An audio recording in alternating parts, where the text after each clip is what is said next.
Happiness is a choice, not a condition. This is one of the hardest truths to accept when life is throwing its worst at you. Most people believe they'll be happy when they get the job, when the debt is paid off, when the relationship heals, or when the pain finally goes away. But real happiness doesn't wait for the storm to pass. It doesn't depend on everything lining up perfectly. It's not some reward that appears after you've solved every problem. It's a mindset. It's a decision you make even when things are going wrong. Life doesn't come with guarantees, and it certainly doesn't come with fairness. You might work hard and still lose. You might love deeply and still get hurt. You might give your all and get nothing back. But in the middle of all that, you still have a choice. To suffer mentally and emotionally, or to look inside and say, I'm not going to let this destroy me. That's where happiness starts. It's not about smiling because life is good. It's about smiling because you're choosing to see the good even when life is hard. It's about controlling what you can, your attitude, your energy, your reaction. You can't always control the events, but you can control what those events do to your spirit. That is power. That is freedom. When you make happiness a decision instead of a result, you stop giving your peace away to other people. You stop making your joy depend on their actions, their opinions, or the circumstances around you. Think about how many times you've said to yourself, I'll be happy when, and filled in the blank with something external. Maybe it's more money, maybe it's success, maybe it's someone finally recognizing your worth. But what if that win never comes?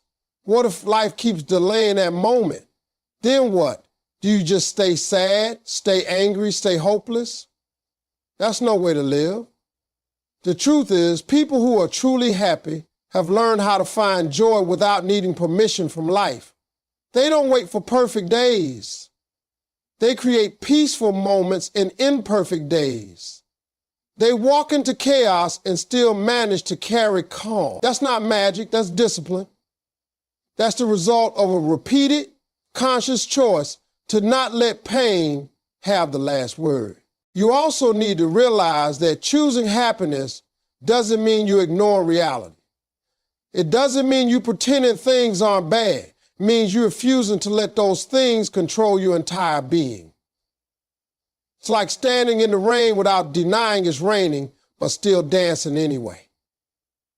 When you choose happiness, you start noticing the small things, the smell of coffee in the morning, the sound of someone laughing, the way sunlight hits your skin. These are things that are always there, but we miss them when we're too focused on everything that's wrong. That's why the most powerful people aren't the ones who have everything figured out. They're the ones who can still see the beauty in broken places. They can sit in sadness without becoming bitter, and they can stand in difficulty without giving up. That strength doesn't come from comfort. It comes from choosing over and over to push through pain with purpose. It comes from waking up and saying, this day might not be easy, but I'm still going to make something out of it. That's how you build happiness, brick by brick, decision by decision. It's not a destination you arrive at. It's a road you walk, even when it's uphill. Life will test you, but struggle is not a full stop. It's a comma. You keep writing your story. This is one of those truths that doesn't hit you until life knocks you down flat. Struggles can make you feel like the story is over, like the world has closed in around you and there's nothing left to give. But what we forget in those dark moments is that struggle isn't the end. It's a pause. It's a turning point, not the conclusion. Just like a comma in a sentence means there's more to come, your hardship is just a pause before the next part of your journey. Sometimes the pressure, the setback, the delay, it all feels like failure. But it's not failure unless you stop moving. You can cry, you can bleed, you can fall apart for a moment, but as long as you get back up, you are still in the process. And that process is still writing a story that hasn't reached its climax yet. You're not done. You're developing. There's this illusion that successful people live a life without struggle, like they just jumped over the pain and landed in joy. But every strong person has had their breaking point. What made the difference wasn't the absence of struggle, it was how they responded to it. They didn't put a period where life tried to place one. They kept writing, they kept fighting, they kept growing. Sometimes you've got to rewrite your story mid-chapter. Sometimes a dream has to change. Sometimes you lose people, lose plans, lose direction, but you don't lose your ability to move forward. Even if you're crawling, even if you're broken, that comma in your life means the page is not done turning. It means there's still more strength in you than you thought. There's still another version of you that hasn't even been born yet. One who's wiser, tougher, more compassionate, more powerful because of what you're walking through right now. When you shift your mindset from why is this happening to me to what is this trying to teach me, your whole world starts to change. Struggles start looking like teachers instead of enemies.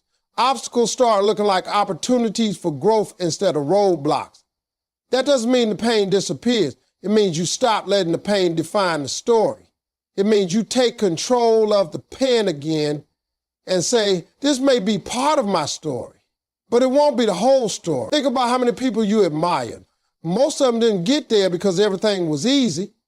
They got there because they kept walking through fire and didn't let the fire consume them. They learned to bend, but not break. They let life shape them, not shatter them. You also need to understand that healing is not instant. Progress is not always visible. Sometimes the most powerful moment in your life is when you decide to try again when everything in you wants to give up.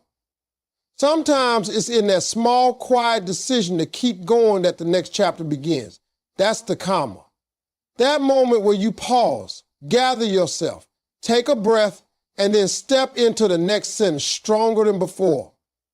Life will keep throwing things at you. It will test your patience, your faith, your courage, your ability to believe. But that's the thing about stories. They don't become great without some conflict. Your story is being written with every choice you make, every hardship you face, every time you keep going despite the pain. Struggle is not your end. It's a place where your strength is being born. Gratitude is your power tool. Being thankful in the dark opens the door to the light. This truth might seem simple, but it holds deep power, especially when you're going through something tough. Life has a way of overwhelming us with problems, setbacks, and disappointment. In those moments, our minds naturally zoom in on what's wrong. We obsess over what we lost, what didn't happen, or what's broken. But what if, in the middle of that darkness, you stop for a moment and say thank you? Not because everything is perfect, but because you're still here, still breathing, still capable of finding one small thing that's good. Gratitude doesn't erase the pain, but it shifts your focus from what you lack to what you have. And that simple shift can change your entire state of mind. When you begin to practice gratitude daily, even during the worst times, you unlock a power most people don't even know they have. You gain control of your emotions. You stop allowing negativity to flood your system and paralyze your perspective. Gratitude gives you mental space to breathe, to think, and to see beyond the current struggle. It's a lens that brings clarity where there's confusion. It shows you that even though you might be hurt, you're not helpless. Even though you might be struggling, you're not without value. Being thankful doesn't mean you pretending everything's okay. It means you choosing to honor what is still okay, what is still working, even in the storm. You see, the more you focus on what's missing, the bigger the emptiness feels. But when you focus on what's present, no matter how small, you start filling your spirit back up. You may have lost a job, but you still have your skill. You may be heartbroken, but you still have love to give. You may be down, but you're not out. That's gratitude at work. It's the voice inside you that says, this hurts, but I'm still thankful for what's left. And every time you listen to that voice, you're building resilience. You're training your mind to search for light instead of giving in to the dark. Gratitude is also contagious. It changes not only your own attitude, but the energy you bring into every room. When people see you smiling through difficulty, thankful through discomfort, they feel that. They get inspired by that. It shows them what's possible. That's why grateful people often have deeper relationships and stronger connections.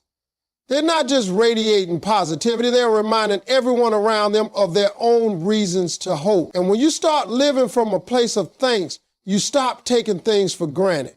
The little things, the sunrise, a kind word, your health, your ability to try again, they stop being background noise. They become the fuel that keeps you moving. Many people wait for big miracles to be thankful. They want the promotion, the healing, the breakthrough, but the real miracle is waking up and finding something to smile about before any of that arrives. It's about choosing joy even when nothing big has changed, because gratitude trains your heart to see beauty where others see nothing. And once you learn to be thankful in the darkness can't scare you the same way anymore. You become stronger, more grounded, and more in control of your emotions. It becomes less about waiting for better days and more about building strength within the day you have. Gratitude isn't passive. It's a powerful act of rebellion against despair. It tells the world you're not giving up, that you still see meaning and value even when the world feels upside down. Your mindset is your steering wheel. If you think forward, you move forward. The way you think shapes the way you live, act, and respond to everything that happens in your life. Most people don't realize just how much power their thoughts carry. If your mind is filled with doubt, fear, or negativity, you start seeing the world through a lens that keeps you stuck. But if you train your mind to look for growth, hope, and possibility, you start seeing paths even in places that look like dead ends. Your thoughts set the direction of your life. They either keep you parked in pain or they take you toward progress. Life is full of things you can't control, but your mindset is the one thing that's always in your hands. And the direction you choose mentally is the direction your reality begins to follow. A lot of people wait for circumstances to improve before changing how they think. They believe if they just get the job, if the relationship heals, if the pressure lets up, then they'll start being positive. But it's the other way around. The mindset shift has to come first. You have to think differently before things get different. When you start thinking forward, even when you feel stuck, you begin to create momentum in your life. That doesn't mean you ignore the pain or act like everything's perfect. It means you allow your thoughts to be shaped by possibility instead of defeat. You feed your mind with progress. You remind yourself that this moment is not forever.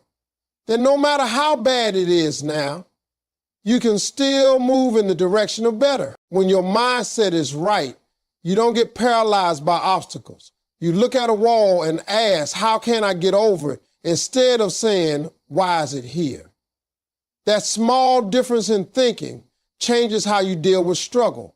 A forward mindset doesn't wait to feel motivated. It acts with intention. It doesn't need the road to be easy. It just needs the belief that moving forward is still possible. You might fall down, you might get pushed back, but if your mind is committed to forward thinking, you'll always find a way to rise. Your progress becomes a habit, not because everything goes your way, but because your mindset refuses to stay still in a place that's meant to be temporary. It's easy to be positive when life is good. But the real power is staying mentally strong when life is falling apart. That's when mindset becomes more than just thoughts. It becomes your survival tool. When your mind is anchored in purpose, focused on growth, and committed to the bigger picture, the storms don't break you, they shape you.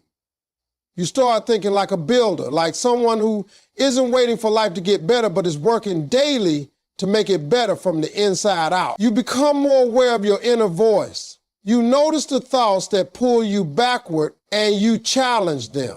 You become intentional with what you allow in your head because you know your mindset is the engine that drives every part of your journey. You start focusing less on what you've lost and more on what you're building. You begin to see setbacks as setups, problems as teachers, and struggle as part of the path, not a sign to quit, but a signal to keep adjusting and keep moving. A forward-thinking mindset doesn't guarantee comfort, but it guarantees movement. It keeps you from becoming emotionally stuck. It teaches you that growth often starts where your comfort zone ends. And when you think forward, you walk through life with a sense of purpose, no matter how uncertain the path may seem.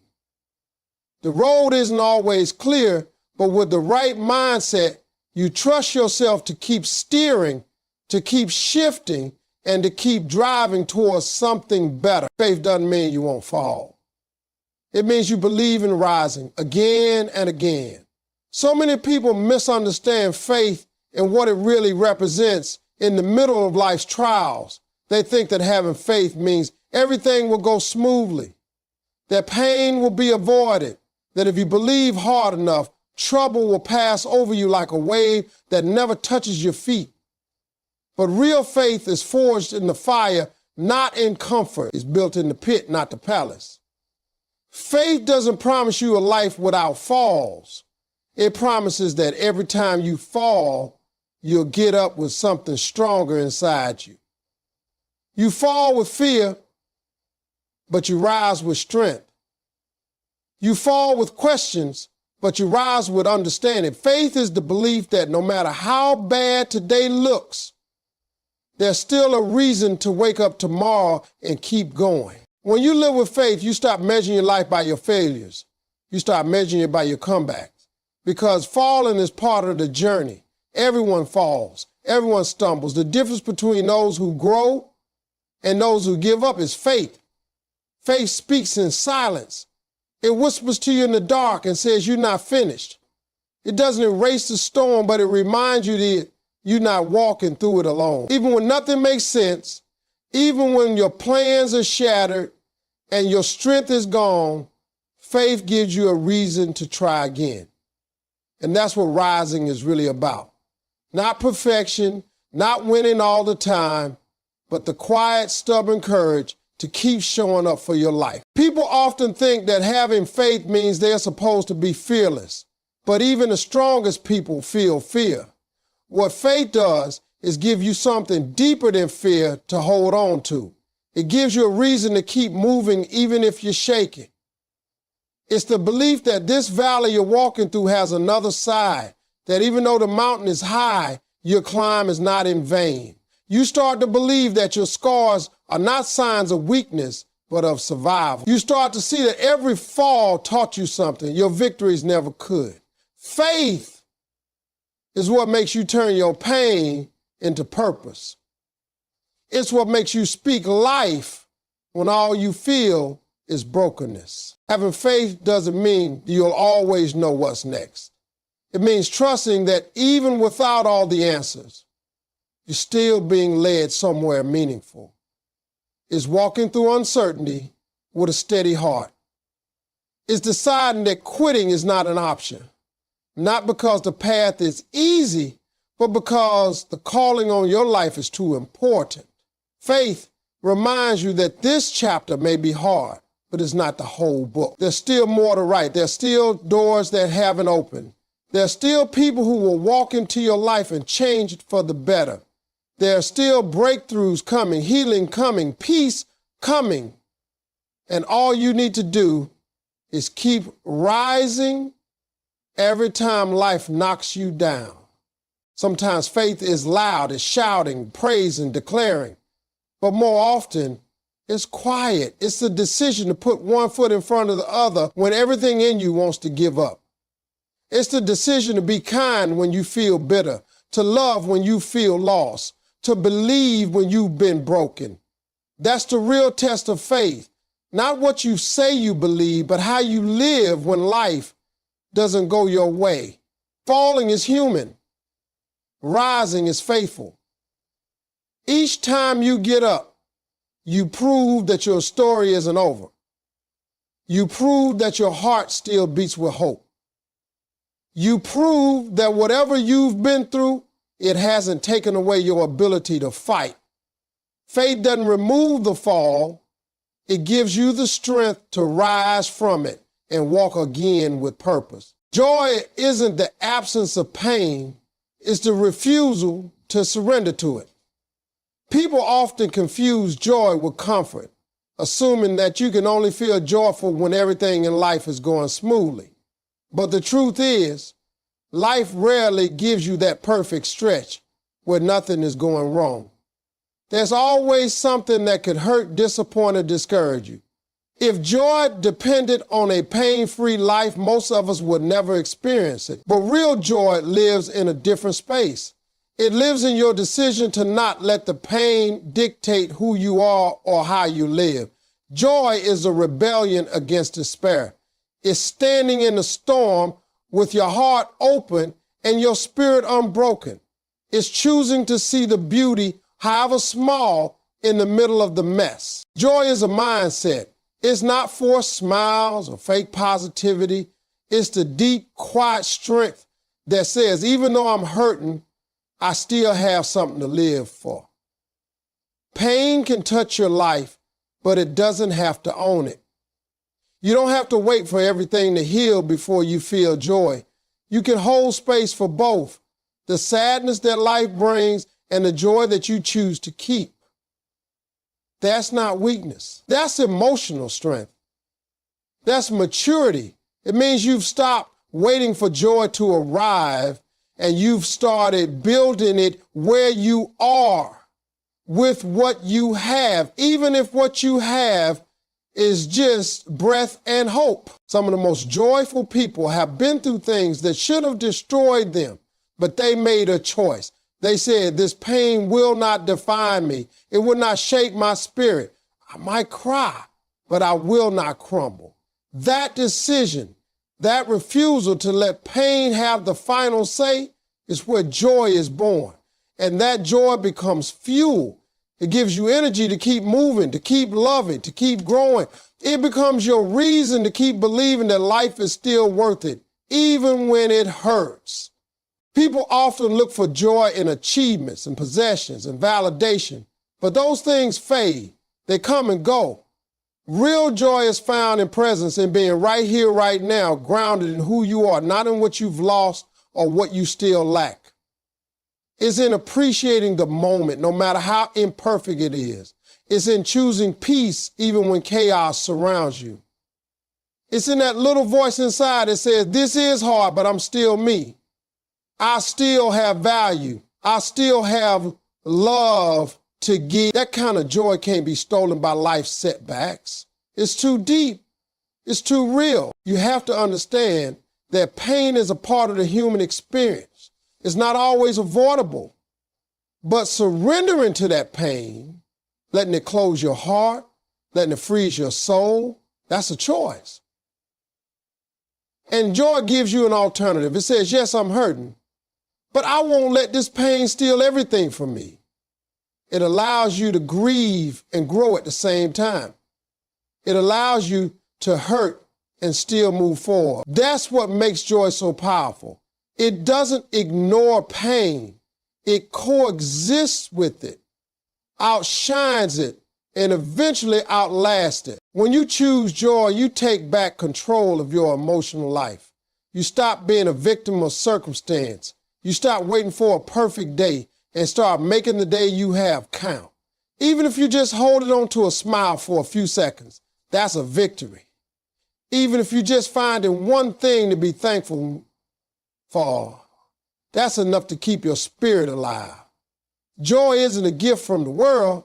It's a gift you give yourself. It's a mindset that says, no matter what tries to break me, I still have the power to be whole within myself. It's knowing that pain may visit, but it doesn't get to live here. Joy becomes the home you build inside, brick by brick, through every trial you survive.